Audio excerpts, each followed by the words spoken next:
Salut à tous, c'est Pong de la chaîne, bienvenue sur cette vidéo qui aujourd'hui va parler de communication et de cette difficulté que nous avons naturellement à communiquer. C'est très intéressant d'ailleurs d'entendre beaucoup de personnes qui disent « Non mais je pense qu'on peut communiquer avec tout le monde et surtout on peut apaiser les choses en communiquant ». Ce qui, dans l'idée, est vrai, sur le papier, c'est vrai. Dans la pratique, il y a certains éléments qui rentrent en compte, notamment, et c'est ce dont je vais vous parler, l'énergie qu'on utilise pour communiquer, qui fait que il y a très souvent un un élément que le process com met beaucoup en avant, qui s'appelle la mécommunication. C'est-à-dire, à un moment donné, on n'est plus apte à communiquer avec d'autres personnes, d'autres cartes du monde, d'autres perceptions, d'autres façons de penser. Et, mine de rien, ça arrive souvent. On a beau connaître plein de processus, comme aujourd'hui l'hypnose conversationnelle, la PNL, travailler simplement sur la linguistique, sur le langage, le mot, le verbe.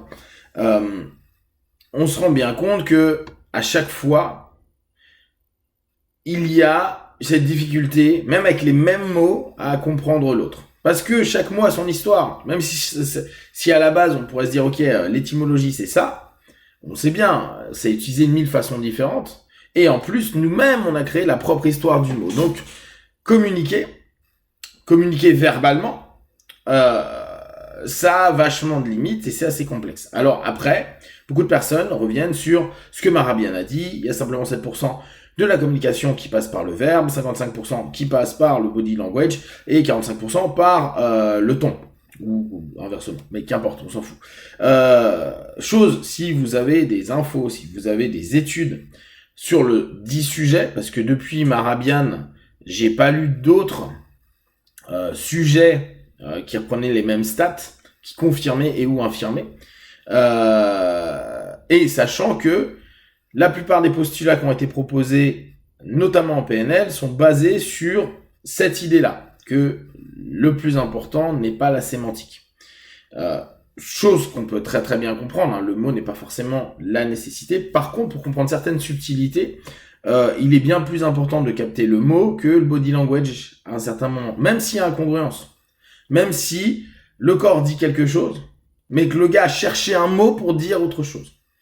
Donc, en allant au-delà de la congruence du discours, ce qui est entendu, perçu, reçu à un moment donné, au travers du verbal, est quelque chose d'hyper complexe. Et on arrive donc très souvent à des communications avec différentes personnes où on s'aperçoit que on ressort de la communication, on est fatigué. Ça, c'est la version plutôt cool, genre, il m'a fatigué. Il y a d'autres personnes, on ressort, on est plein d'énergie. Il y a d'autres personnes, on est stressé. Il y a d'autres personnes, on est énervé. Et il y a d'autres personnes, on n'a plus envie de parler. Bref, il y a plein de façons potentielles de réagir à une communication. Et on arrive très souvent à ce modèle de mécommunication, c'est-à-dire ne plus arriver ou ne plus vouloir faire d'efforts pour communiquer verbalement. Ce qui crée là, par contre, des langages non verbaux, plutôt physiques, qui peuvent parfois partir en cacahuète. D'où, avec la possibilité d'arriver sur une violence là qui n'est plus que verbale, mais qui peut devenir physique, comme pour lâcher les dernières forces et les dernières énergies qui ont été stimulées à l'intérieur et qui fait je peux plus écouter ces gens-là, j'en peux plus, j'ai juste envie de leur péter la gueule. Heureusement, c'est pas trop fréquent, bien que observer le nombre de fois, et d'ailleurs il y a un jugement en ce moment avec Mélenchon là-dessus, où on voit que même le mot au bout d'un moment ne suffit plus, même en devenant une figure d'autorité, même en utilisant plein de leviers à la con, et ça devient physique. On va rester sur l'aspect communication plutôt verbale et s'interroger pourquoi à certains moments on arrive dans cette mécommunication et surtout, est-ce qu'on peut dépasser cette notion-là? La plupart du temps, on arrive en mécommunication, si on reprend un peu les idées de process com, parce qu'on est fatigué, parce que c'est loin de ce que nous, on perçoit comme carte du monde et comme donc pattern, modèle, automatisme qu'on a mis en place. Donc, à un moment ou à un autre, la personne en face de nous, elle a beau être intéressante, passionnante, géniale, etc. Elle nous casse les couilles. On a juste envie de lui péter la gueule parce qu'elle nous fatigue. Même si ses arguments sont intéressants, même si sa culture est géniale, l'effort qu'on a pour discuter avec, et souvent ne pas être tout à fait d'accord, voire même, et ça c'est intéressant, on peut être d'accord avec la personne, mais sa façon de le dire, de l'exprimer, ne correspond pas du tout à la nôtre. Ce qui fait que nous, ça fait un effort de ouf pour tenter d'être à son niveau de sémantique, de langage, etc. Ça nous fatigue. Et même si on est OK, on va trouver un moyen de couper la communication et de dire fuck, on arrête. Soit par une engueulade, soit par une vanne, soit par un retrait, il y a plein de manières. Donc, cette notion d'énergie est super intéressante. Je vous rappelle, dans un des 5, on va dire, programmes de base de notre cerveau, il y a l'économie d'énergie. Or, communiquer, à la base, c'était pour simplifier la vie. C'est pour permettre d'avoir quelque chose en commun pour obtenir quelque chose d'autre. Ça peut être un bon moment, hein, bien sûr. Mais si on commence à avoir des débats sans fin qui n'apportera rien, n'oubliez pas, hein, ça peut être juste des débats pour nourrir notre ego, avoir des strokes, si on reprend la process com, nourrir les besoins de base, besoin de reconnaissance X ou Y, besoin d'isolement, isolement en discussion c'est un peu rare, mais etc. Donc, c'est avoir cette notion à se rendre compte que les gens peuvent nous épuiser. Certains peuvent nous stimuler, nous motiver, nous donner plein de trucs, parce que là, ça se rapproche de notre carte du monde, si on prend les mots PNL. Et donc, à partir de là, les mots, la manière de s'exprimer, la façon d'amener les choses, nous parlent. Moi, par exemple, je suis assez basique, donc si tu complexifies pas trop les choses, mon petit cerveau, il dit « Oh, toi, je t'aime bien. » moi, comprendre toi. Après, si la personne commence à me faire des nœuds dans tous les sens, moi pas comprendre toi m'énerver parce que moi en avoir rien à battre. Rien à battre. J'ai pas envie de faire l'effort d'aller comprendre une manière de parler compliquée pour dire des choses simples.